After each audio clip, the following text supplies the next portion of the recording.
හරි ළමයි.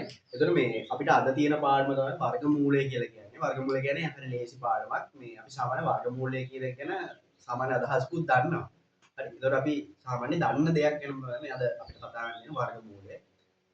මහ දෙයක් නෑ. අපිට සාමාන්‍යයෙන් වර්ගමූලය හොයන ක්‍රම දෙකක් අලුතින් අපි ඉගෙන ගන්නවා. ඒක තමයි ඔයාලට 10 වසරේදී වර්ගමූලයට පාඩමට ඉගෙන ගන්න කියන දේවල්. හරි. අපි පාඩමට යමුකෝ. වර්ගමූලය හරිද මේ වචනේම බලන්නකො වර්ග මූලය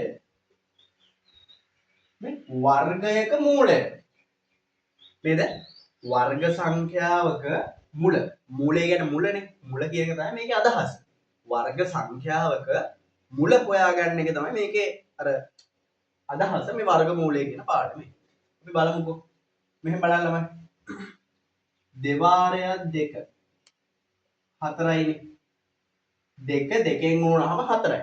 අපි මේක ලියනවා දෙකේ වර්ගය කියලා ලියනවා. අපිට මේක දෙකේ වර්ගය සමානයි 4 කියලා ලියන්න පුළුවන් නේද? දෙක දෙකෙන් වුණාම හතරයි. දෙකේ ඒ කියන්නේ දෙකේ වර්ගය හතරයි. එහෙමනේ. ඒ විදිහටම 3 වර්ගය අපි දන්නවා 9යි. 4 වර්ගය අපි දන්නවා 16යි. ওই විදිහට ලියන්න පුළුවන්. ඊට පස්සේ අපිට කියනවා හතරේ වර්ගමූලය හොයන්න කියලා. හතරේ වර්ගමූල හොයන්න. අපි සාමාන්‍ය වර්ගමූල ලකුණ මෙන්න මෙහෙම දානවා ළමයි. හරිද? වර්ගමූල ලකුණ මෙහෙම දානවා. මේක මූල ලකුණ. මේක මූල ලකුණ. මේ දෙක මූල ලකුණ. මෙතන දෙක ආවහම මේක වර්ගමූල. මෙතන තුන ආවහම මේක ඝනමූල. මෙතන ඔය විදිහට හතර පහ වර එකක් දාගන්න පුළුවන්. අපි මේ මූලය හොයාගන්න එක තමයි කරන්නේ. සාමාන්‍යයෙන් අර වර්ගමූලෙට අපි මෙතන දෙක දාන්නේ දෙක දාන්න නැතුව නිකන් කොහොම මූල ලකුණ විතරක් දානවා. ඒකට අපි වර්ගමූලය හොයන එක තමයි කරන්නේ. හරිද? ඒක නවතර කාරණාවක් මම කිව්වා. හරිද? වර්ගමූලය හොයන්න මේක තමයි වර්ගමූල ලකුණ. අපිට දැන් කියනවා හතරේ වර්ගමූලය හොයන්න කියලා. අපි කියනවා හතරේ වර්ගමූලය හොයන්න කියලා. දැන් හතර කියන්නේ එතකොට වර්ග සංඛ්‍යාවක්. ඒකේ මුල හොයන්න කියලා කියන්නේ. ඒක මොකක් වර්ග වෙලාද ඒක හැදුනේ? ඒකේ මුල කොතනද තියෙන්නේ කියලා අපි හොයන්නේ කියන්නේ. හතරේ මුල කොතනද තියෙන්නේ කියලා හොයන්න කියන්නේ. මේ තියෙන්නේ 4 කියලා කියන්නේ දෙකේ වර්ගය. يعني දෙක ආයේ දෙකෙන් මුල වෙලා තමයි 4 හැදෙන්නේ. ඒ කියන්නේ 4 කියන වර්ග සංඛ්‍යාව හැදෙන්න මුල් වෙච්ච තැන කොතනද? 2. 4 කියන සංඛ්‍යාව හැදෙන්න මුල් වෙච්ච එක තමයි 2. ඒක තමයි 4 වර්ගමූලය කියලා අපි ගන්න. තේරුණාද? එහෙනම් මේ විදිහටම 9 වර්ගමූලය කොච්චරද? 3යි. 9 කියන වර්ග සංඛ්‍යාව හැදෙන්න මුල් උනේ 3. 9 කියන වර්ග සංඛ්‍යාව හැදෙන්න මුල් උනේ 3. එහෙනම් 9 වර්ගමූලය 3යි. 16 වර්ගමූලය 4යි. 25 වර්ගමූලය 5යි. ඔය විදිහට අපි දන්නවා. මම මේ දන්න සංඛ්‍යා ටික නිකන් ලියන්නම්කෝ. එතකොට 2 වර්ගයේ 4යි. sorry 3 වර්ගයේ 9යි. 4 වර්ගයේ 16යි. 5 වර්ගයේ 25යි. ඔය විදිහට ලියා ගන්න පුළුවන්. හරි. ඔය විදිහට අපි සාමාන්‍ය ටිකක් අපි දන්න දේවල් තියෙනවා. ඊට පස්සේ අපිට කියන මෙන්න මෙහෙම කතාවක්. හරිද? අපි ඔය විදිහේ වගේ දන්නවා. දැන් 4 9 16 25 ඊට පස්සේ 36 49 ඔය වගේ ඔය සංඛ්‍යා ටික අපි වර්ගමූලේ සාමාන්‍යයෙන් දන්නවා. අපිට හොයන්න කිව්වොත් 4 වර්ගමූලේ 2යි. 81 වර්ගමූලේ 9යි විදිහට 100 වර්ගමූලේ 10යි අපි දන්නවා. අපිට කිව්වොත් දැන් අපි දන්න සංඛ්‍යා දෙකක් මම ගන්න මේ 16යි 25යි. 16යි 25යි අතර දැන් 4 වර්ගමූල 4 වර්ග වෙලා 16 හැදෙනවා. 5 වර්ග වෙලා 25 හැදෙනවා. හරිද? එතකොට දැන් 16යි 25යි අතර සංඛ්‍යා ගොඩක් තියෙනවනේ. මම ගන්නම්කෝ 19 කියලා එකක්. 19 කියන සංඛ්‍යාව මම ගන්නම්.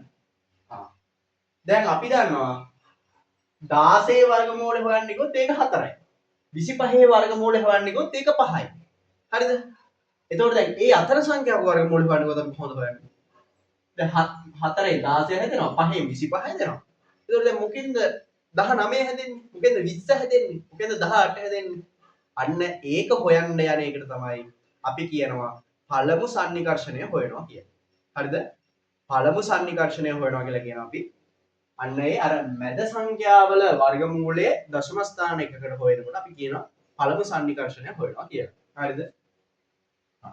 දැන් මම හොයන්න යන්නේ 19 වර්ගමූලය තමයි මට ඕනේ. මේකෙදි මම මුලින්ම කරන්න ඕනේ හරි මේක අහගන්නකො. මේ 4 9 16 25 36 49 64 ඔන්න ඔය වගේ සංඛ්‍යා වලට මේ 2 3 4 5 කියලා කියන්නේ පූර්ණ සංඛ්‍යානේ. පූර්ණ සංඛ්‍යා වර්ග වෙලා හැදෙන සංඛ්‍යා වලට කියනවා වර්ග වෙලා හැදෙන සංඛ්‍යාවල. ඒ කියන්නේ 4 9 16 වගේ ඒවාට අපි කියනවා පූර්ණ වර්ග කියලා. හරිද? පූර්ණ සංඛ්‍යාවල වර්ග කියන එක තමයි කියන. පූර්ණ වර්ග කියලා කියනවා මේ 4 9 16. පූර්ණ සංඛ්‍යා වර්ග වෙලා හැදිච්ච ඒවාට. අපි මුලින්ම හොයාගන්න ඕනේ 19 කියන එකට දෙපැත්තේ තියෙන පූර්ණ වර්ග සංඛ්‍යා දෙක මොකක්ද කියලා. පූර්ණ සංඛ්‍යා දෙක නෙමෙයි පූර්ණ වර්ග සංඛ්‍යා දෙක. එතකොට 19ට දෙපැත්තේ තියෙන පූර්ණ වර්ග සංඛ්‍යා දෙක මොකද්ද? 19ට දෙපැත්තේ 19ට ළඟින්ම තියෙන. එතකොට 19ට ළඟින්ම 19ට කලින් හම්බෙන පූර්ණ වර්ග සංඛ්‍යාව තමයි 16 කියලා කියන්නේ. 16 කියලා කියන්නේ 19ට කලින් 19ට ළඟින්ම හම්බෙන පූර්ණ සංඛ්‍යාව. 19 පහුවෙච්ච ගමන් ඊට ළඟම හම්බෙන අනිත් පූර්ණ සංඛ්‍යාව 25. අපි මේ දෙක හොඳ පැත්තේ ලියා ගන්න. දැන් අපි දන්නවා 25 වර්ගමූලය කොච්චරද? 25 වර්ගමූලය 5යි. 16 වර්ගමූලය 4යි. එහෙනම් 19 වර්ගමූලය කොච්චරද කියලා තමයි අපි හොයාගන්න ඕනේ. දැන් අපි දන්නවා 4යි 5යි තමයි දෙපැත්තේ තියෙන්නේ. 25 වර්ගමූලය 5යි 16 වර්ගමූලය 4යි. එහෙනම් 19 වර්ගමූලය අනිවාර්යෙන් මේ 4යි 5යි අතර සංඛ්‍යාවක් වෙන්න ඕනේ. නේද? 4යි 5යි අතර සංඛ්‍යාවක් වෙන්න ඕනේ මේ 19 වර්ගමූලය. 19 වර්ගමූලය 4යි 5යි අතර සංඛ්‍යාව නම් මොනවද 4යි 5යි අතර තියෙන සංඛ්‍යා? අපි දශම ස්ථාන එකකට ගත්තොත් 4යි 5යි අතර තියෙන සංඛ්‍යාව තමයි 4.1 4.2 4.3 4.5 6 7 8 9 කියලා 4.9 ඊළඟට 5. මේ දශම ස්ථාන එකකට බැලුවොත් ඊට දශම ස්ථාන දෙකකට බැලුවොත් 4.1 4.2 4.3 4.4 ඔය විදිහට 4.20 4.2යි 3 4.5යි 6 ඔහොම ගිහිල්ලා වෙලා දශම ස්ථාන 100ක් දක්වා යන්න පුළුවන්. ගිහිල්ලා ඊට පස්සේ 5 හම්බ වෙනවා. අපි පළමු සන්නිකර්ෂණයේදී හොයන්නේ දශම ස්ථාන 1කටනේ. එතකොට මේ 4.1 4.2 4.3 4.4 4.5 ඔය ටික ඔය එතන සංඛ්‍යා වල 10ක් එනවා. 10ක් 9ක් එනවා. අන්න ඒ ටික තමයි මේ මැද තියෙන්නේ. තේරුණාද?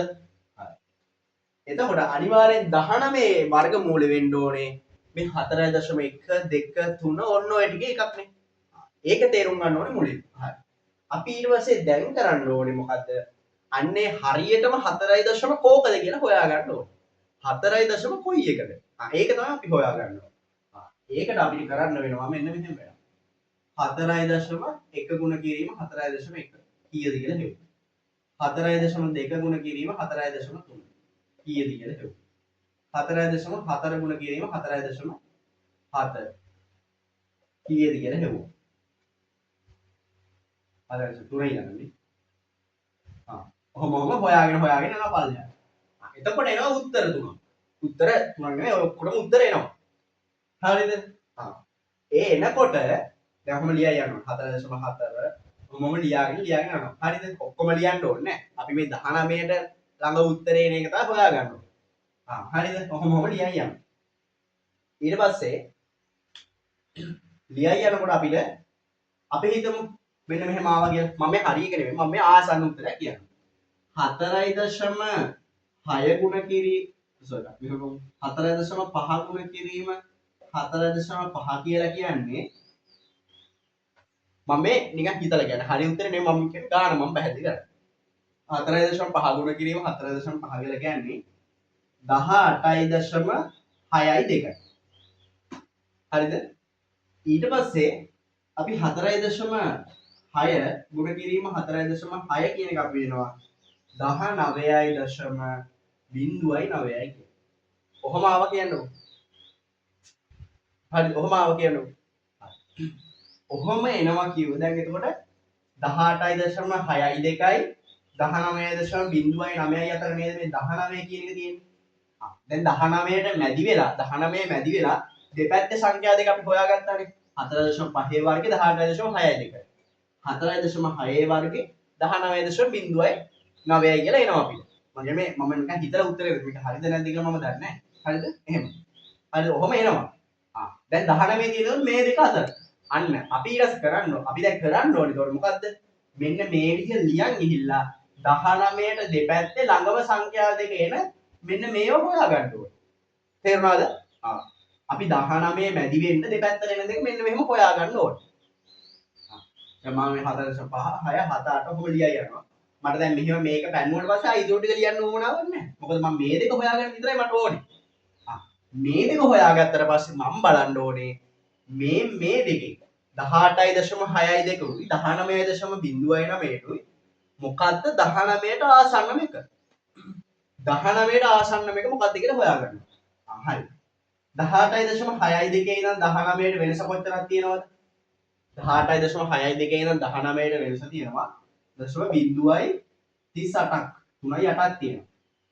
19 ඉඳන් 19.09ට තියෙනවා ඔච්චරක් වෙනස. දැන් අඩුම වෙනස තියෙන්නේ කොහොමද? අඩුම වෙනස තියෙන්නේ 19 ඉඳන් 19.09ට. අඩුම වෙනස තියෙන්නේ 19 ඉඳන් 19.09ට. මෙතනට 30 මේ කෑලි 38ක් තියෙනවා. මෙතන 9යි තියෙනවා. එහෙනම් ළඟම එක මේක. අපි මෙහෙම ලියන් ගිහිල්ලා 19ට දෙපැත්තේ තියෙන ආසන්නම සංඛ්‍යා දෙක හොයාගෙන ඉවර වෙලා ඒ දෙකෙන් බලනවා 19ට ළඟම එක කොහොමද කියලා. 19ට ළඟම එක 19.09. එහෙනම් 19ට අපිට ආසන්නව සමාන වෙනවා කියලා අපි ගන්නවා මෙන්න මෙහෙම 19 වර්ගමූලය සමානයි කියලා අපිට දාන්න බෑ. මොකද 19ට සමාන වුන්නේ නැහැ. ආසන්නව තමයි සමාන වුනේ. ආසන්නව තමයි අපි වර්ගමූලය හොයාගත්තේ. ඔන්න ඔහොම දාලා ඉවරලා 4.6 කියලා දාන්න.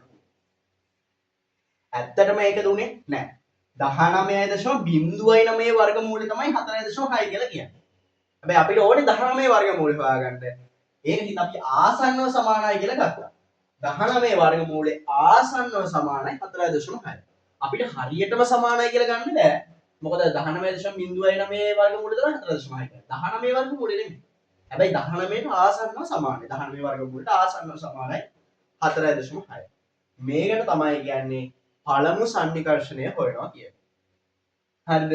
ඒකට පළමු සන්නිකර්ෂණය හොයනවා කියලා කියන්නේ අපිට සංඛ්‍යාවක් දෙනවා. අපි වර්ගමූලය හොයන්න කියලා.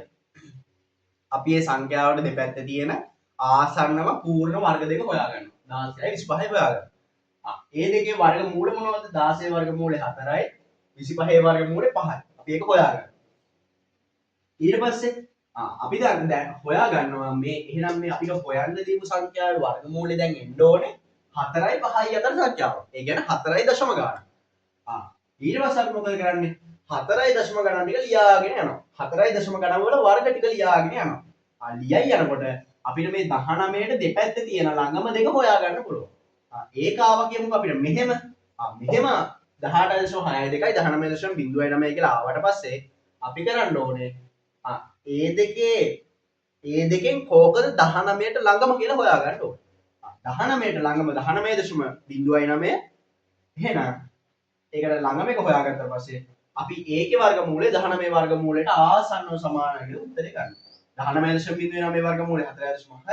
එහෙනම් 19 වර්ගමූලය ආසන්නව සමානයි 4.6 කියලා අපිට ගන්න පුළුවන්. ඒක තමයි පළමු සන්නිකර්ෂණයේ වර්ගමූලය සෙවීම කියලා කියන්නේ මෙන්න මේ ක්‍රමයට. හරි මේක දාගන්න.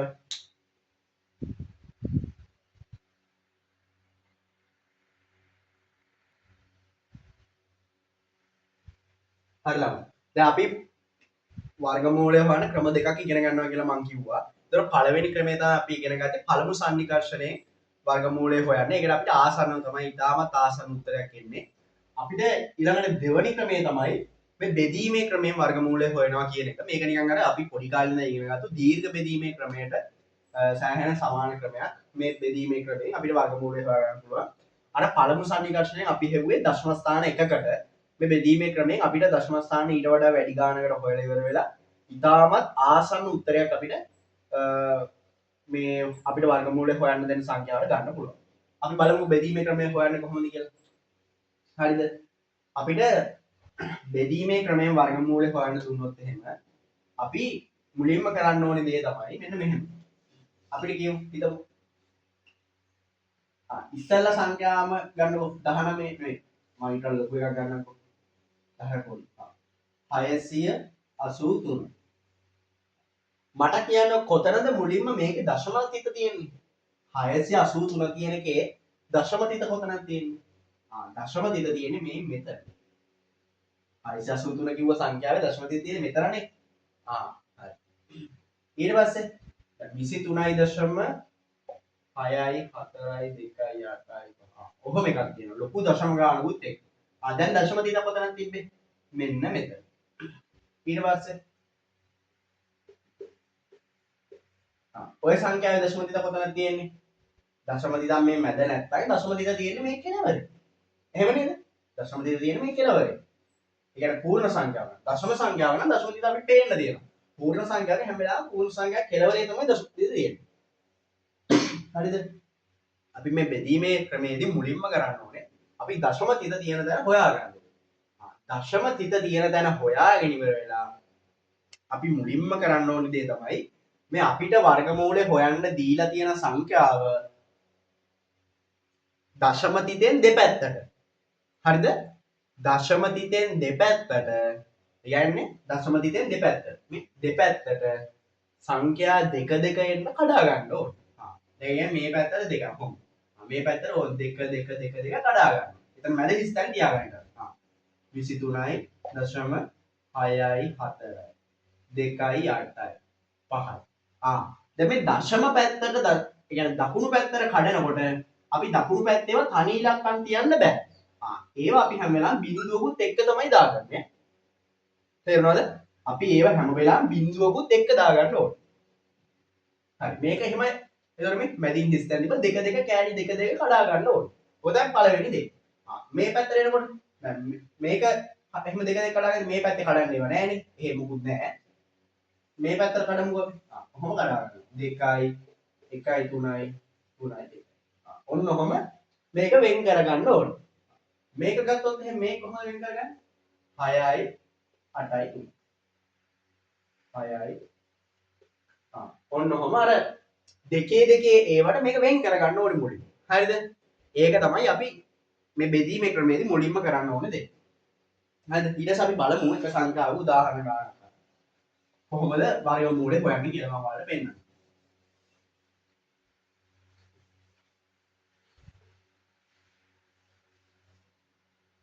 අපි ගමුකෝ අර මම ඉස්සලා ගත්ත එකම ගන්න. 683 දැන් මට වර්ගමූලය හොයන්න කියනවා 683. 683 වර්ගමූලය හොයන්න මම මොකද කරන්න ඕනේ මුලින්ම?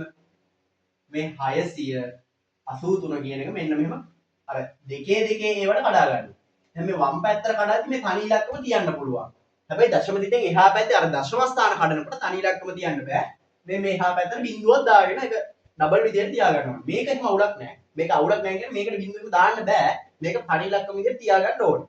එහා පැත්තට බිඳු දා ගන්න ඕනේ. හරිද? මම මොනේ දීර්ඝ බෙදීම විදිහට කියලා. ඔව් බෙදීම දාගත්තා. ඔව්. අපි දැන් බෙදාගෙන යනවා.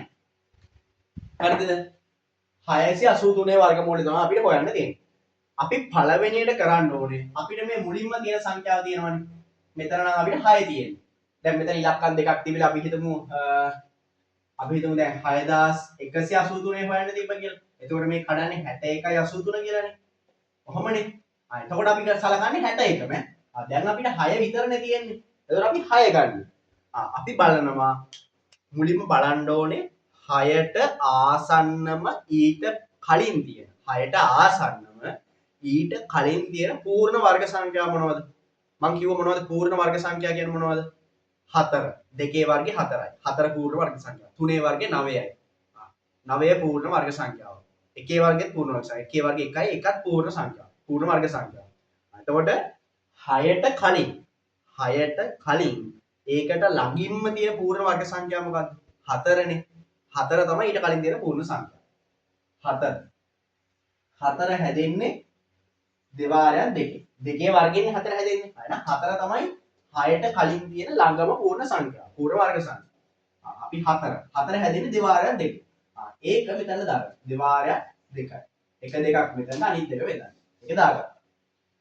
ඒක දාගන්නේ 6ට කලින්ම තියෙන ආසන්නම පූර්ණ වර්ග සංඛ්‍යාව හැදෙන විදිය තමයි මේ තියෙන්නේ. දෙවාරයක් දෙක.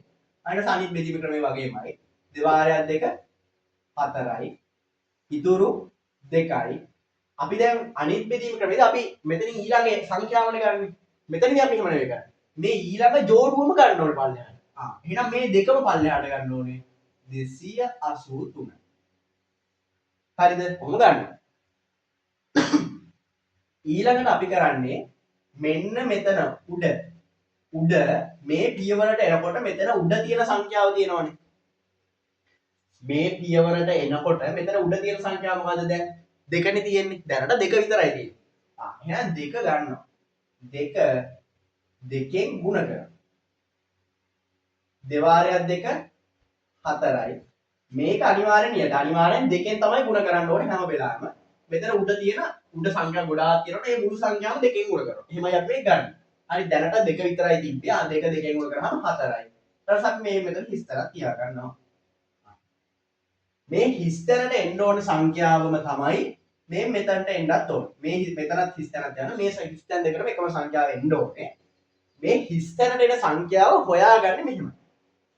4 කොහොම හරි 283 හරි 283ට පල්ලෙහා එකක් හරි හැදෙන්න ඕනේ. ඒ කියන්නේ හැදෙන විදිහට මෙන්න මෙහෙම ගන්න. 40 අපි මේ හිස්තැනට 1 දැම්මොත් අපිට හිස්තැනට 1 ඉඳන් බිඳුවේ ඉඳන් 9ට යනකම් සංඛ්‍යා දාන්න පුළුවන්. බිඳුව 1 2 3 4 5 6 7 8 9 කියන සංඛ්‍යා වලින් ඕන එකක් ඔයාට මේ හිස්තැනට දාන්න පුළුවන්. එතකොට 41 41 42 43 44 45 46 47 48 49 කියන සංඛ්‍යාවනේ මෙතන හැදෙන්නේ. එතකොට ඒකේ 283 මෙන්න මේ විදිහට හදාගන්න.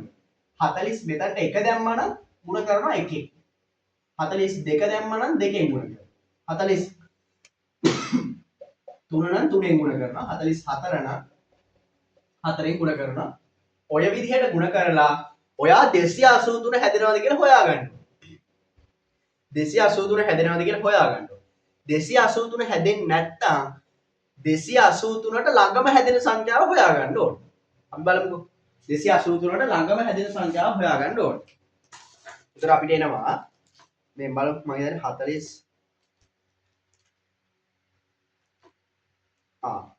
46 ගුණ කිරීම 6. ඕකෙන් එනවා 276ක්. හරිද? ඊට පස්සේ 47 ගුණ කිරීම 7 කියන එක 283ට වඩා වැඩිනේ. අපිට ඒක අදාළ නැහැ. අපිට ඕනේ මේ ළඟම එක හොයාගන්න.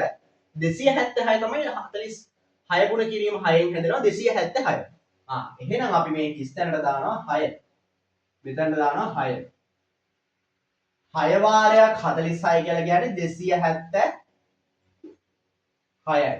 6 වාරයක් 46. 276. අඩු කරනවා මෙතන 3යි 4යි 7යි. දැන් අපි අනිත් දීර්ඝ බෙදීම ක්‍රමේ නම් මොකද්ද කරන්නේ? මෙතනින් දශම තිරක් තිබ්බා. මෙතන බිඳුවක් ගත්තා.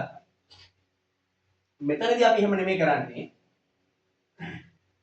මෙතන බිඳු දෙකක් ගන්න ඕනේ. මොකද අපිට තනි බිඳුවක් ගන්න බෑ. අපි දශම තිර තියාගෙන ඉවර වෙලා මෙතන බිඳු දෙකක් ගන්නවා. මේ බිඳු දෙක කෙලින්ම මෙතන පල්ලෙහාට ගන්නවා. මේ මෙතනට දශම තිර තියාගන්න. බිඳු දෙකම ගන්න ඕනේ. දැන් 700 තියෙනවා. හරි. ඊට පස්සේ අපි මොකද කරන්නේ? මං කිව්වා මෙතන තියෙන මේ පියවරට ආවට පස්සේ මෙතන තියෙන මුළු සංඛ්‍යාවම දෙකෙන් ගුණ කරනවා. අද 26 තියෙන්නේ. 26 ගුණ කිරීම 2 හැදෙනවා 100 52යි. 52යි මෙතන හිස්තැනක් තියාගත්තා. මෙතන හිස්තැනක් තියාගත්තා.